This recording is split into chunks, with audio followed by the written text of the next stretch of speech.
un bilan plutôt positif compte tenu des circonstances particulières que nous avons vécues cette semaine. Tout d'abord un contexte national en fait, de grève et puis un contexte local météorologique assez particulier puisque les Marseillais nous ont raconté qu'ils n'avaient quasiment jamais vu un phénomène météorologique tel qu'on a pu le vivre. Donc c'est-à-dire en gros beaucoup de pluie, ce qui a pu faire rappeler à certains des souvenirs d'éditions nordiques.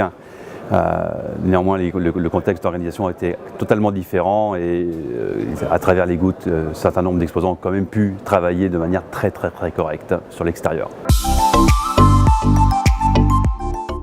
Bon, en tout, on va terminer sur à peu près, je pense, sur 1200 visiteurs. C'est un chiffre stable, ce qui est plutôt une bonne nouvelle. Compte tenu du contexte de grève, et ce qui pour moi est un signal très positif pour le salon, puisque en fait, ça veut dire que les gens ont fait l'effort de venir, malgré le contexte les risques de circulation qu'ils avaient à prendre. Donc c'est l'attachement en fait, des acheteurs à ce salon, à leurs fournisseurs. Donc vraiment la caractéristique d'un rendez-vous important. Satisfaisante, même si on est encore en dessous de nos objectifs. Néanmoins, une soixantaine d'enseignes étrangères qui n'étaient jamais venues sur le salon, qui ont découvert ce salon, la richesse qui est offerte par des offres, la richesse des offres des exposants.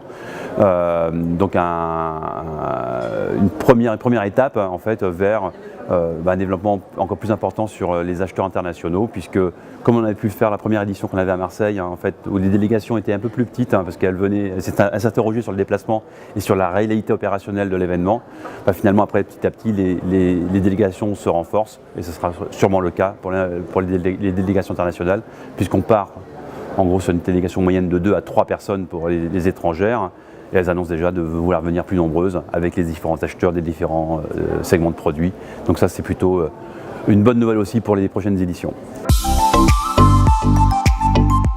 Alors, bien entendu, l'année du mondial de la piscine, on est en rien comparable avec ce salon professionnel dans le terme de l'offre. Néanmoins, ce sont des offres qui sont spécifiques, qui sont dédiées à un segment de marché qui sont l'ingénierie et la GSB.